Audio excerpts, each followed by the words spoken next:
What's up, Niner Faithful? Johnny Dale back again with another episode of 49ers Playbook, the channel that's trying to answer the whys and hows of the game. This week, we're going to be looking back at the Week 2 win over the Bengals to see kind of how and why things turned out the way they did. There was a lot of things to talk about in this game, a lot of good things, so we're going to try and jump to as much of it as we can. There is a little bit of a problem with the game film that the NFL uploaded. Some of the plays, they're just not showing up. Don't know why. It might be uploaded later today. We'll take a look at that. But we're definitely going to take a look at a lot of the good things that happened because there was a lot of really good things on both sides of the ball. So let's jump right in. First, we're going to talk about the very first drive of the game. We were able to score in a remarkable amount of time. It was really only 5 plays, excuse me, and we had, including the kickoff, we had a touchdown. It was really good to see, and what I really loved was how we utilized the scripted plays. So if you don't know, a lot of teams will come out with scripted plays, and at some point they'll break off of those. Either they'll see something they can take advantage of with the defense, or they will use that to get information for later, or depending on the first situations you get in, third and shorts or whatever, they may break off of those. This was one I believe they saw something on the previous play and they took advantage. So let's talk about this first play. This was a 3rd and 2. It was the third play of the game. And we're going to run a classic West Coast offense staple right here. What we're going to do is, if you've ever watched Monday Night Football when John Gruden was there, every once in a while they would talk about a play, Spider 2Y Banana. Well, this is very, very similar to that play. This is going to be Spider 2Y Z Banana.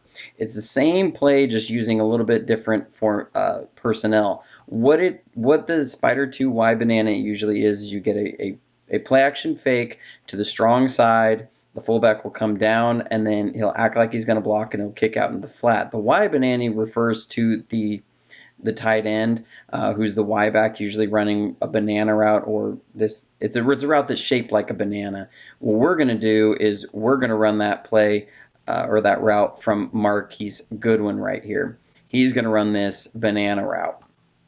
The idea is you're going to get a one-on-one matchup with the flat defender with your fullback, but he's going to first have to try and take him on like a running play, and that gives the fullback leverage out in the flat. Tom Rathman ran this play a lot back in the day. So let's watch this a little bit. One thing they're going to do here is they're going to take Kittle and they're going to take him across the formation. And I think this is what they see. They see all the attention to the play side that what somebody either in the booth or Shanahan on the sidelines is going to see, that they don't put any attention to the backside route. So here's the play action. You see the flat defender has to take Juice on like he's going to be in a run stop, and then he gets the leverage.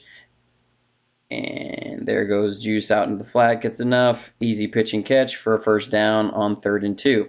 Now watch this. Kittle, he's going to act like he's blocking. He's going to leak out the backside. Now here we're just trying to get the first down, so you got a guy that's open, you take the first down. But here what they're seeing is that these guys on the backside aren't paying attention, and you get a Kittle that's wide open. That's usually signaling a defensive mindset. So here we're going to go to the very next play. And on this one, we're going to run a play that's been around for a long time. Shanahan Sr. used to run this play. Harbaugh ran this play. We used to do this with Vernon Davis. And what we would do is put Vernon on the opposite side. And all you do is, we've seen this slide concept where you fake or run one direction, and then you come back with receivers across the formation the other way. You'll run a vertical here, and then you'll run a crossing pattern across. You'll get your fullback or somebody else coming back across the formation, or you'll take this receiver and run him on something. But what you do this time is you run this kind of a route. This receiver is going to come in like he's blocking and then run out. And we've ran this with Juszczyk doing this. We've ran this with Kittle doing this. Harbaugh did this with Vernon Davis running this. And now you're going to get Marquise Goodwin, a little guy, coming around. And it works to perfection.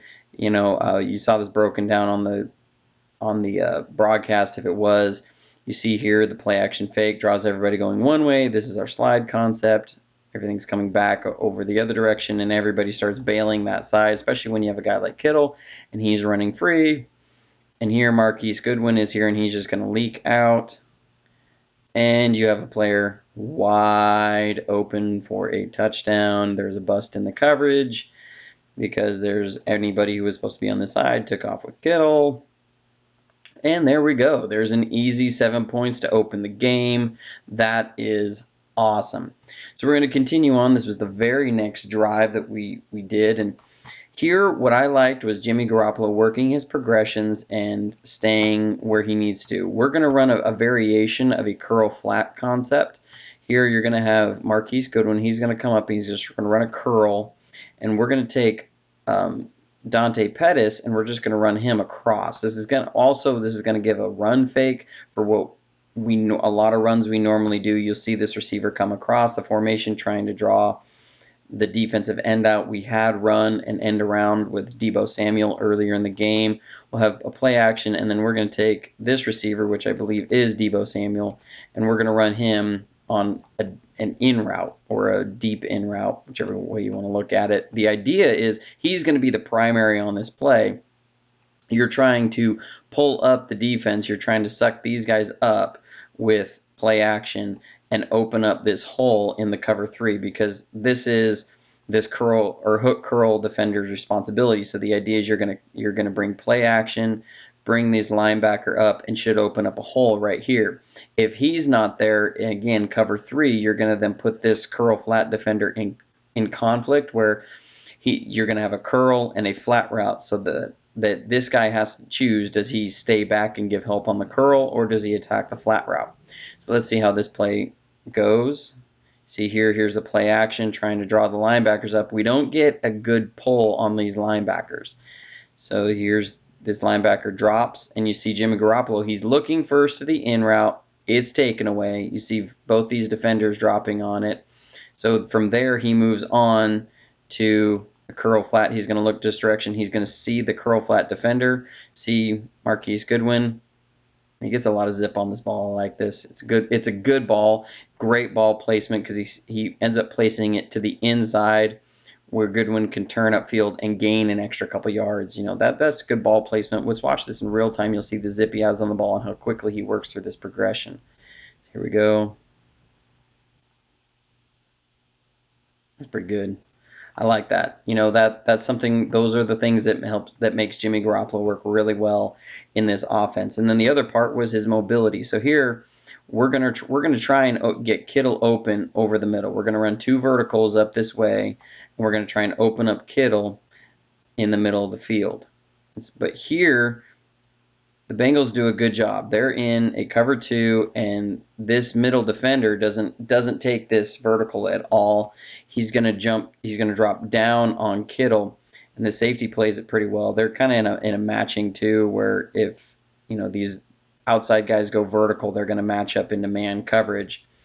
And so here, as Jimmy's dropping back, you can see he's trying to read for this because the idea is Cincinnati played a little bit more cover 2 than I thought they would, and I think we thought they might in this game. So really, this vertical, the idea is you're going to take this middle defender and pull him out. If it's a Tampa 2, that's how it's designed, is that the middle defender is going to carry the innermost vertical route.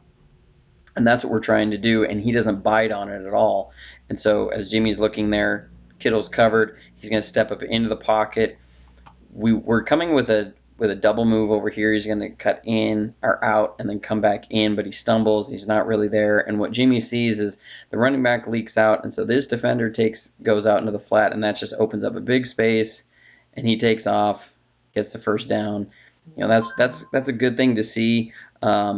With him coming off his ACL, you can watch this in real time. He's looking for Kittle. It's not there. He moves up, tries to look somewhere else. It's not. He exhausts the play and then takes off. I like that. I like what I see there. We're seeing good decision making from Jimmy. So then here, one thing too, you hear this on the broadcast. You'll hear him say can several times.